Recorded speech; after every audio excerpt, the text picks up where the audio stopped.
Throughout the history of time, there have been many hoaxes, some that have caused serious harm, and others that were just desperate attempts for attention. And the sports world isn't free and clear from its fair share of deceit and trickery, but thankfully sometimes there can be some comedic value in grand orchestrated schemes. Take the NBA for example. I'm kidding, but here are 5 both intentionally and unintentionally funny hoaxes that fooled the world, or in some cases just one guy. Let's get into it.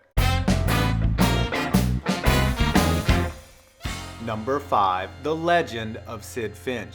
In 1985, Sports Illustrated ran an article with a 2-page stretch which featured the story of a Mets prospect who hailed from an English orphanage and was into things like yoga and possessed a 168-mile-an-hour fastball with pinpoint accuracy. You heard that right, straight inhumanly possible gas, right in the zone, every time.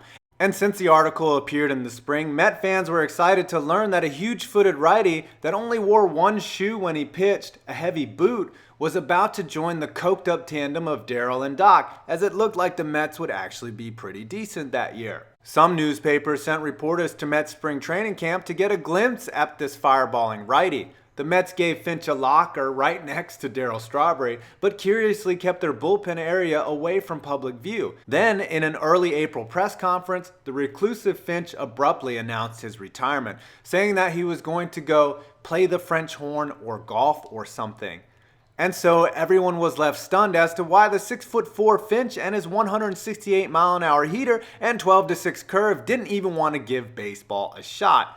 And then people started adding things up, like nobody ever saw him actually throw or examine the insane details of the story. For example, it stated Finch was adopted by an archaeologist that died in a plane crash in Nepal, or actually noticed that the day the story ran was April 1st.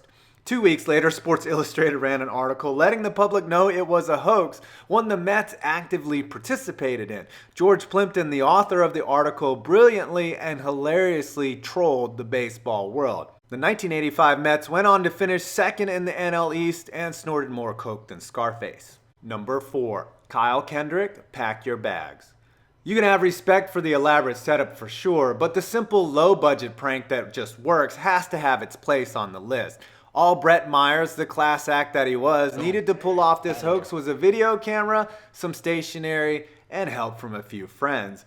In early season 2008, right-handed pitcher Kyle Kendrick, then with the Phillies, was called into manager Jerry Manuel's office to be told he was traded. And not only was he traded from the Phillies, but he was being sent to Japan.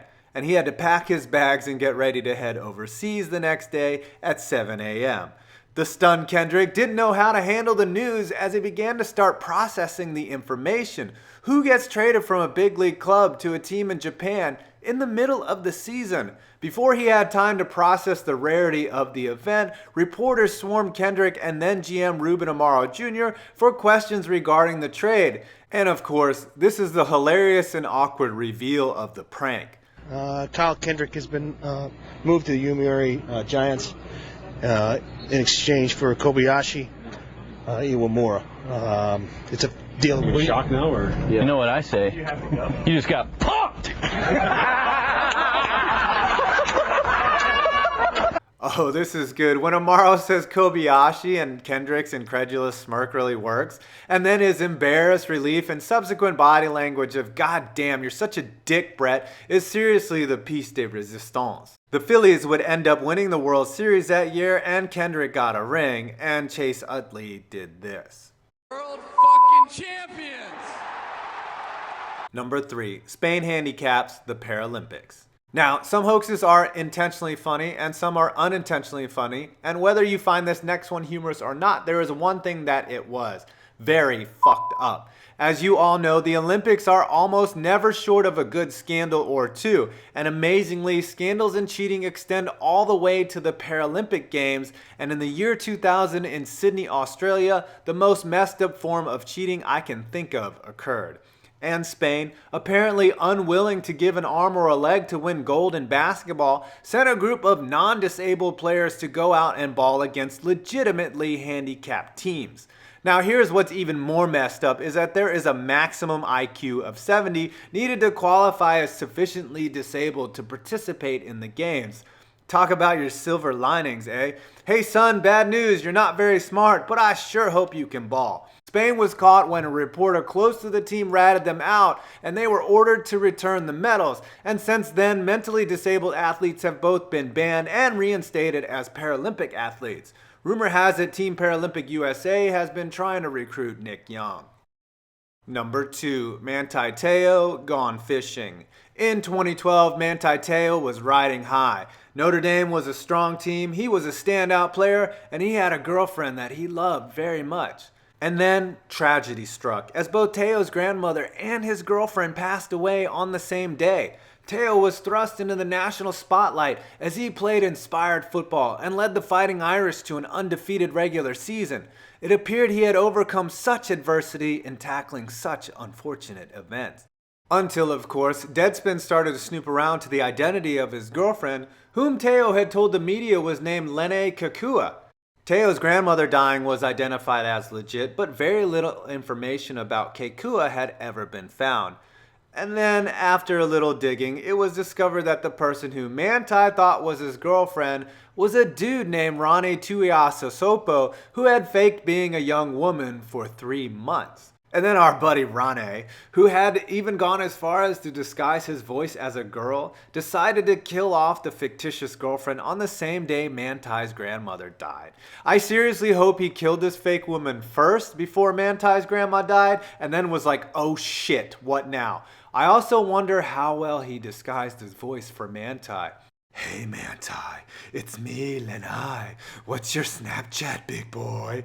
Anyways, after this was discovered, you savage bastards on the internet put a death grip on poor Manti and did not let go, ever. Ah, Manti, I hope to God you didn't send cock pics. You were thinking it, I said it. Number 1, Jeff Francoeur, Hear No Evil. In 2014, 10-year Major League journeyman Jeff Francoeur was on assignment in AAA El Paso. You would think that having been a big league veteran and former Gold Glover would leave him exempt from shenanigans from his teammates. But this is Jeff Francoeur we're talking about here, one of the nicest, classiest, and gullible athletes ever in baseball. And the hoax that his El Paso teammates pulled off was truly epic. The Chihuahuas, as they're known, got together and convinced Jeff that his teammate, George Reyes, was deaf. It all started from an innocent fly ball to which Francoeur noticed everybody what Reyes reacted to. Francoeur made a comment about it and the manager, Pat Murphy, told him Reyes was deaf.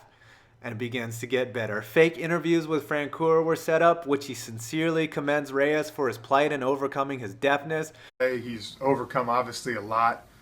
Being a deaf baseball player. Francoeur, so convinced that Reyes was deaf, began asking his manager questions about how Reyes communicates. The team had to keep going through elaborate schemes to keep the hoax going, like tipping a waitress to pretend he was deaf, especially since they all knew Reyes could hear and only dumbass Frenchie hadn't figured it out. To me, the height of the hoax hilarity is not only the fact that how long this went on, but the time when he communicates to Reyes after a good outing. Look for yourself. George came into a tight game yesterday. First and second, nobody out. He left the runners on base, and everybody was high-fiving him. And I turned around and I saw Jeff in the dugout, and he's like, "Way to go! Nice job!" If you have the time, there's a 7-minute gut-splitting video called On Jeff Ears, which shows it all, which I will link below, and I won't spoil when they reveal that Reyes can hear to Francoeur, but trust me, watch the movie from start to finish. You'll laugh out loud so hard you won't be able to hear. Agree with my list? Think I left any off? Should there be an IQ limit for the comments section? Please leave a like and subscribe if you aren't already. I'm 5 points, and you made it to the end of this video.